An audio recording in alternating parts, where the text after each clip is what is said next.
Everybody is obsessed with drone swarms. What happens when the bad guys weaponize drone swarms? And I could still put together a lethal drone swarm that would kill most of the people in an open area in any location in the United States and be able to do it completely deniably. And I can do that with COTS today.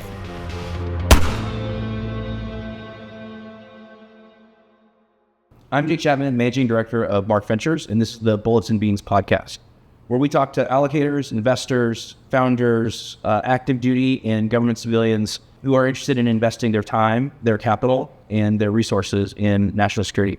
I'm here with Matt Ocko, the founder and managing general partner of DCVC.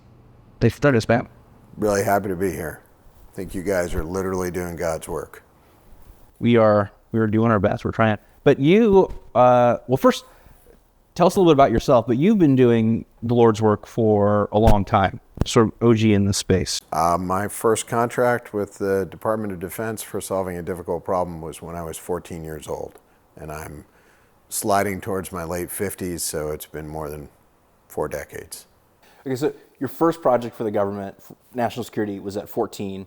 I feel like most stories that involve teenagers working for national security, it is because they have hacked a government system, and then the FBI shows up, and you basically get a choice of you could work for us, or you could work in a padded cell somewhere or behind bars. What was actually your? It wasn't. It was neither that illegal. So you were not the inspiration for the movie War Games, is what you're saying?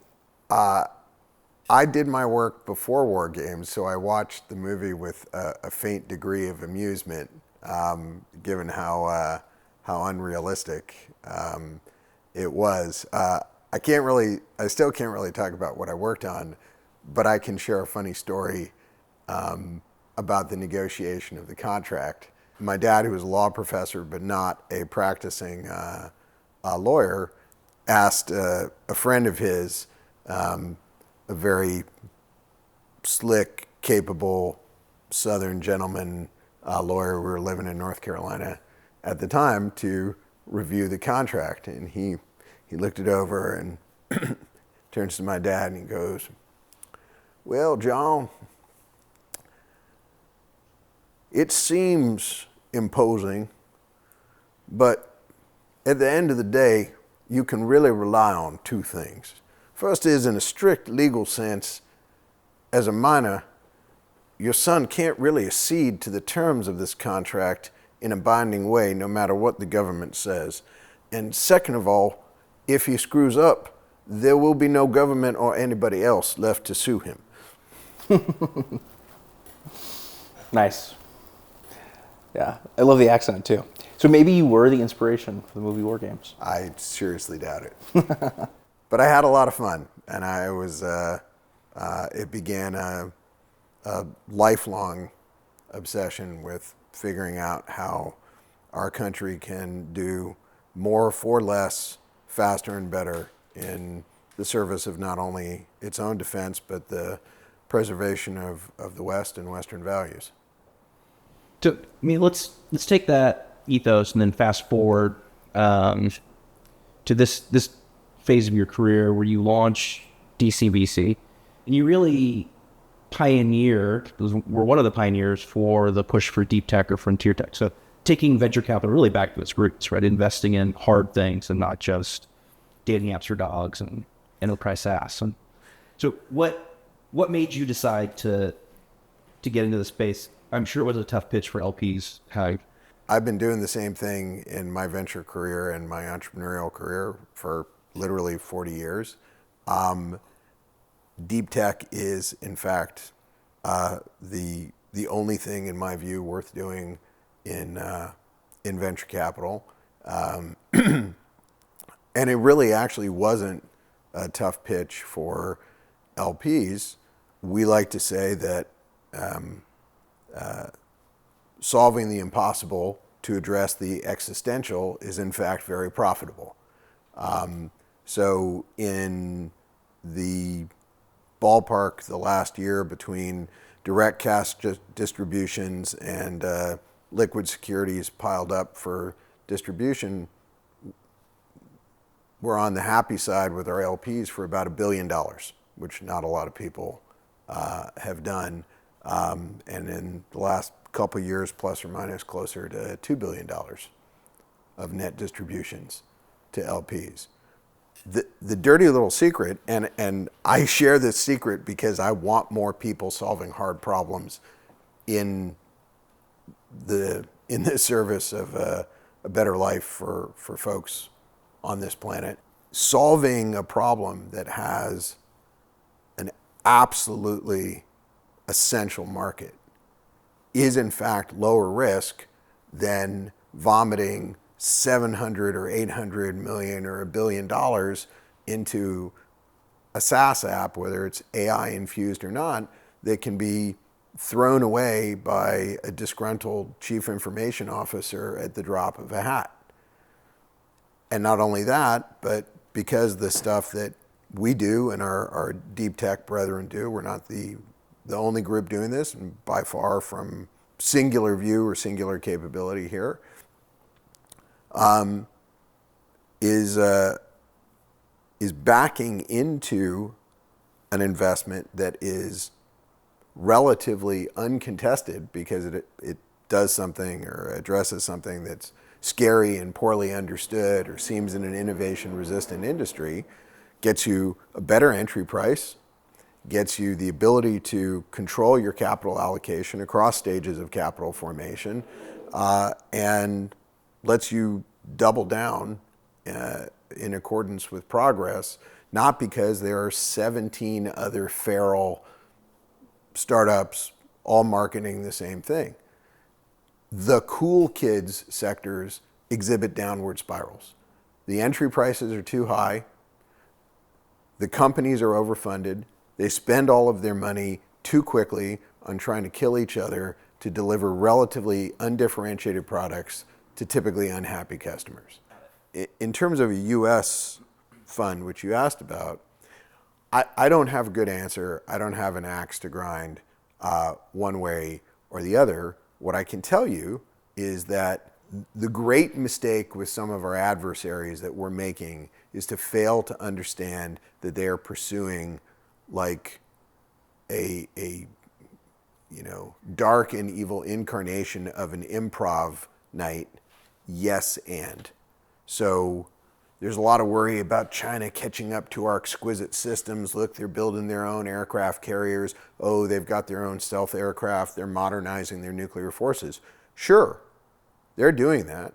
But also, not even very much under the waterline, they're investing insane amounts of money on cheap, cunning, substantially autonomous, attritable, highly effective offset capabilities to F up our giant exquisite systems. In fact, they just published a study on how a Type 55 destroyer with a couple of support ships and a whole bunch of autonomous swarm capabilities could stand off an entire U.S. naval task force. Yeah, I read the study. It was Right. like, if we fired 50 missiles and they had their counter to it, and it was one destroyer with autonomous systems against eight Right. Aegis. Right, destroyers. and it was attacked for not, for not being truly apples to apples and showing what would happen if we used our full missile complement. That's noise. The point is, it's 10, 100 times cheaper, easier, physically denser and more compact for them to have those standoff capabilities versus any number of missiles that we could fit in our naval arsenals.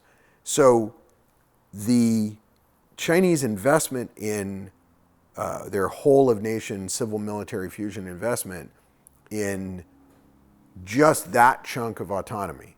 So surface, submarine, and airborne drones useful for naval and land warfare, which sounds like a big, I'm peanut buttering it, but it's really not. It's relatively small effort, 3 pillars of attritable autonomous systems that share a lot of control and navigation issues and perception issues in common, have similar payload restrictions. That's 47 billion US a year is the last number I saw. Is what China is spending on that. What China's spending on that area of innovation. And last time I checked, our grand replicator program is $1 billion, $1.5 billion over 3 years, maybe, if it's deployed effectively. So the point for me is not whether we need a U.S. sovereign wealth fund to support our defense and supply chain rehoming and compute advantage, including quantum efforts. It's that, one, the bad guys are outspending us in the same way that we outspent the Soviets into irrelevance and humiliation. And two, we need to stop sending them our hard currency to forge the tools to cut our throat with. We're literally paying for the rope that's being placed around our neck. And so I've been an advocate for more than a decade of a term I think I coined, it may have emerged in parallel, called reverse CFIUS. There shouldn't be a single dollar of US money going in any way to the PRC under any circumstances. And so for me, that's a way higher priority than a sovereign wealth fund. Yeah, all about reverse CFIUS. Could not agree more. Did I answer your question? You did, and it irks the hell out of me that people can invest in China and then get carried interest tax treatment for the returns they generate. Like, why are we giving them a tax benefit for what is clearly antisocial behavior? Look, I've suggested to everybody that will listen that if we're going to tinker with the tax code, and we have an administration that's willing to run some daring experiments here, what we should do is say any U.S. enterprise that engages in being completely free of any economic traffic and any economic dependence on China whatsoever will be tax-free at every level, down to the individual employees, for a decade. Not $1 of tax, and maybe some tax credits on top of it. I don't know. And by contrast, if you do not make a reasonable good faith effort to get the China supply chain heroin needle out of your arm, there are going to be civil and criminal consequences from the C staff on down. I mean, I like it. I'll take the tax break. Yeah, but what you want is not just us, but Western European, everyone else. You want Boeing and GM and VW, and by the way, Microsoft and Google and others to stop conducting any economic activity of any kind in China. And instead of this kind of learned helplessness where we say, oh, well, they control this or that. They control the some of the precursor chemical inputs for essential medicines, basic antibiotics. They control some of the flexible plastic tubing inputs and processes for our dialysis processes. Stop whining, figure out how to bring it home, and I'm not a radical greenie, but yeah, bring it home without dumping hydrofluoric acid or uranium tailings in Salt Lake City or San Jose's water supply, the way the Chinese have been willing to do. But there are solutions for that. So instead of wringing our hands, we need to get engaged, because as important as the kind of defense things you invest in are, the number one thing we can do in our own interest is to stop paying our adversaries the money they are spending on planning to kill and subjugate us. Yeah, in violent agreement. All right, so let's take it down to the more tactical level, as we've been talking kind of at the high policy level, where do you think we need to be investing more? So put aside the fact that we need to decouple from China, 100% we need to decouple from China, but where should we be putting more resources here in this country? I mean, we need to have a whole of nation view about defense the same way the PRC does. The PRC doesn't look at a Type 55 destroyer or a J-XYZ stealth fighter as a point solution. They try to optimize and are optimizing their supply chain for independence for every single component that goes into that platforms, down to, if they can't, mine every bit of ore that goes into those final outputs, they're busy subverting entire countries in Africa and South America so they control critical metal supply. They are thinking about what are the quote unquote consumer, non-military outputs of that supply chain that they can achieve an economic benefit while they're investing in their military platforms. So we need to be doing more of that. To the point that I made earlier, we need to be figuring out how to make everything in the US again. And yes, through the lens of having, pun not intended, autonomy, independence in the manufacture of our critical military systems.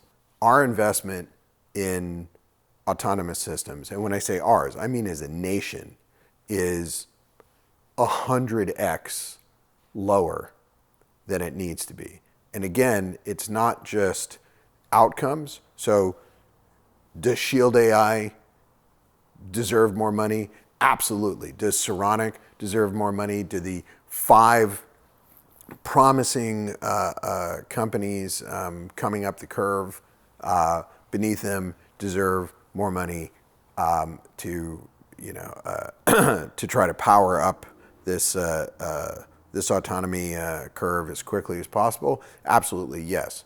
But there are things, again, in the supply chain, there are enablers that we're being completely moronic about. And you've noticed in this conversation that I've tried not to talk my own book. Sure, but please feel free. There's the most egregious example of this for me is a company of ours called Mythic Semiconductor. Mythic has demonstrated that they can deliver NVIDIA class compute in a chip the size of your fingernail that can run on a couple of watch batteries. You can put full-blown AI models, object recognition, pose estimation, you name it, straight from TensorFlow in something that you can put for a small amount of money on the tip of a 155 millimeter artillery shell, and make it essentially self-steering, or octuple the dwell time of a drone that you want to use for loitering munitions, and just by dropping power and weight requirements. Not just power and weight, but you can provide massive amounts of intelligence coupled with very cheap sensors. So you don't need a $10,000 4 kilogram hyperspectral sensor when you can integrate 73 pinhole, CMOS cameras around the rim of a drone in real time because you have disruptive compute. This is 1, 2, 3,000 times better compute per watt per dollar. And by the way, this is manufactured on US or Japanese or German fabs. So there's no Taiwan dependence. So we're doing insane stuff like saying, yeah, we've got super cool AI. Well, where are the AI chips coming from? Taiwan. So we need to conduct a successful defense of Taiwan in order to have a supply chain for the autonomous systems that will help us conduct this. Okay, that seems a little broken. So the Mythic demonstrated all their capabilities to the Biden Defense Department and was awarded a $70 million grant over a year ago, and they still have not gotten that award. So this is a capability that is close to drop-in for any autonomous system that we want to build. Undersea, surface, aerial, ground-based, down to literally individual munitions. And the bureaucracy, after proving that it worked to itself, could not get out of the way in time to fund this company appropriately. We're going to continue to support the company. The other investors are supporting the company. But again, to your core question, what should we be doing? I don't know whether it's a sovereign wealth fund. I don't know whether it's the DOD not stabbing itself in a sensitive part of the anatomy anymore over and over again. I don't know if it's a reallocation of venture capital dollars, but we have to go toe-to-toe with the PRC in the entire stack. So, and this is, again, just with respect to autonomy. We got to make everything. We have to make the rotors, the magnets, the engines, the sensors, the AI chips, whether it comes from Mythic or not, it all needs to get made here. And then we need to be able to produce thousands of these systems in every potential field of deployment a day and be able to sustain that. You look at a company like our company, Fordham Technologies, which protected the president and the White House during the inauguration, protected the entirety of the Japan Olympics, the entirety of the soccer World Cup, is operational in ways I can't talk about on the southern border to defeat terrorist and criminal and enemy drones. So this is a company that makes fully autonomous, no human in the loop, flocks of hunter-killer drones. They take out other drones all the way up to, a Shahed, maybe beyond. Can do so at night in the middle of a storm using AI-powered radars that they've designed and built that are directly on the drones. They can capture the enemy drones or theoretically a fleeing terrorist in a net. Now, do they have different effectors that they can apply? Sure, but they are substantially a non-lethal solution that protects entire communities, entire cities, and massively empowers both our armed forces and our homeland security and public security entities. So that seems like the kind of company that LPs should be comfortable with. There are surveillance and intelligence companies that help prevent mass casualties. One of our companies now, a public company called Evolve Technology, makes something that looks like and is no bulkier than the anti-theft bollards at a Forever 21 store, and they happen to detect bombs, guns, and knives with 4 to 6 nines of accuracy while you move through at walking speed, wearing your winter coat, carrying your Starbucks coffee with your laptop in your backpack, and can differentiate between you doing that as a law-abiding citizen and someone trying to hide a nearly fully plastic Glock or C4 in their undershorts. Now, this is a company that's prevented something like 5,000 mass casualty attempts in the last 12 to 14 months. They protected multiple cabinet events in DC. They protected the Super Bowl. They make Americans' quality of lives better and safer at schools, hospitals, houses of worship, major sports stadiums, museums, public fora. There's not one bit of upsetting kineticness involved there. Sure.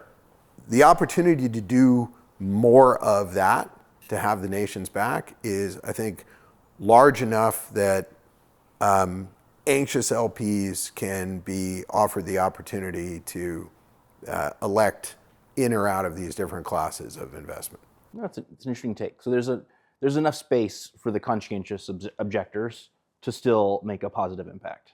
They're not necessarily taking themselves out of the game. Absolutely. Yeah, fair point. We've hit on a lot of reshoring, investing more in America, breaking Chinese supply chains. How autarkic should we be? How engaged should we be in the rest of the world? So should we be engaged in South America to push China out, or should we just try and focus inward? I think current administration probably has a wide range of opinions on how engaged we should be overall. I think the great tension and the thing that if I can speak from the uncomfortable middle, the thing that the Dems failed to do is justify the ROI, the costs of being frenetically engaged all over the world, of being the world's policeman, of being the world's security guarantor. And there's some arguments that the strength of the US dollar is the world's reserve currency, and folks bringing talent and manufacturing capacity and investment dollars here as a result of that more than justified all of the expense. There's some argument there, but it's too loose for somebody struggling with their grocery bill in Sandusky. Well, it's also you had a generation that grew up under the threat of nuclear annihilation, and then got to experience the glory of the 90s. And you have a generation that never had the threat of nuclear annihilation, just got to live through the 90s and the 2000s. Well, and then another generation that's lived through forever wars. So the Dems didn't make a muscular, linear case for the cost in people and focus and dollars of being the world's policeman. But on the flip side, there are some folks who I like and respect, some who've spent considerable time in service and have more than earned the right to their views on the red meat eating side, whose reaction to those horrible mistakes, I think, is an overreaction. And I think they fail to appreciate that if you're cost effective, you can have your cake and eat it too. And so, my plea would be for us not to withdraw from the world, not to hand pretty much the worst political and societal actor on the planet, the PRC, free rein by presuming that our engagement with the world has to be business as usual. And so that comes back to my focus on autonomy, on attritable, effective, disruptive, massively offset systems, not just kinetic, but again, clever, defensive, things that defeat and frustrate terrorists and asymmetric warfare attempts, things that, like our company, Capella Space, which delivers extraordinarily high resolution synthetic aperture radar images night and day through any weather of anything on the surface down to, the rigging on, a Chinese amphibious landing boat, or the barrel of a tank hiding in the woods in Ukraine. The ability to surveil the bad guys, and for some of our companies, down to a single mounted 50 cal in the back of a technical, and to preclude their activities, even non-lethally, is an opportunity for very inexpensive deterrence.